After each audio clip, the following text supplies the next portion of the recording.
There's this crazy story at the beginning of the Bible. We have Adam and Eve, and they're in the Garden of Eden. And everything in this garden is great. It's exactly as it should be, except there's this one tree that they're told by God not to eat from because it's dangerous and it will kill them. So that's it.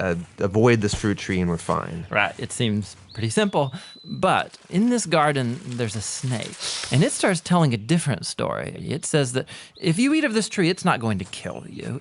In fact, it's going to make you become like God. And Adam and Eve, they believe the snake and they eat the fruit. And because of this, the goodness of the garden is tragically lost and evil and death enters into God's good world. Now, why is there a talking snake in the garden? I mean, this thing is a problem. Yeah, it's very strange. And even more strange is the fact that the Bible doesn't say why or how this thing even got there. It just presents the snake as this creature who's in rebellion against God and that wants to get other people to doubt God's goodness and lead them on a path towards death.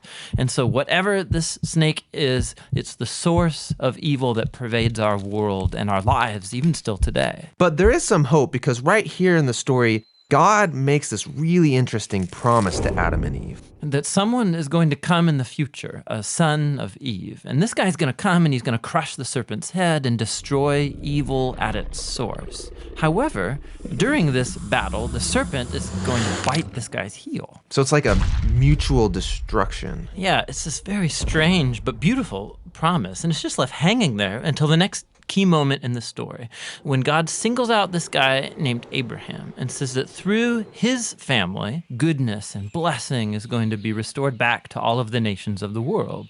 And as we follow this family, we get to one of Abraham's great-grandsons, this guy named Judah. And he receives this promise that a king is going to come from his line and that the whole world's going to follow this king and he's going to bring peace and harmony and there'll be lots of food and wine and milk and vineyards and it's going to be awesome. The first king that we meet from the line of Judah is a guy named King David. And he's a hero. Maybe he is the snake crusher. But it turns out that David is infected with the same evil as the rest of humanity. He never crushes the snake, just the opposite. However, God makes a promise to David that this king is going to eventually come from his line.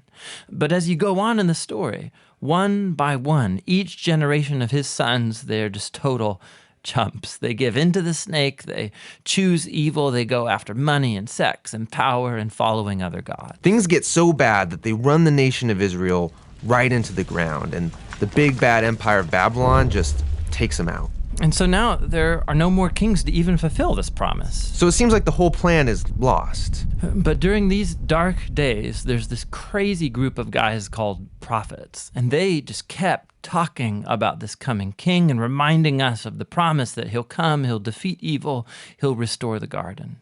Now, one specific prophet, Isaiah, he tells us more about why this king is bitten. Isaiah says that the promised king receives this wound because of humanity's evil, and then it kills him.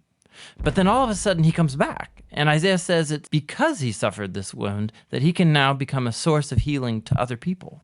But the Old Testament ends, and the snake-crushing king that everyone's been talking about never shows up. And this is why, when the New Testament begins, it introduces us to Jesus of Nazareth, not as some random guy, but as someone who comes to fulfill these specific ancient promises. Yeah, we learn that he's from the line of David, Judah, and Abraham. And he goes around Israel announcing that the goodness of God's kingdom is here, now. And he begins confronting the effects of evil on people by healing them, by forgiving them of their sins and evil. Many people are now believing that this is, in fact, the promised king. But Jesus began telling his closest followers that he was going to become king and bring peace by taking the full effect of humanity's evil into himself. The fatal snakebite wound. Exactly. And so it seems like the serpent wins.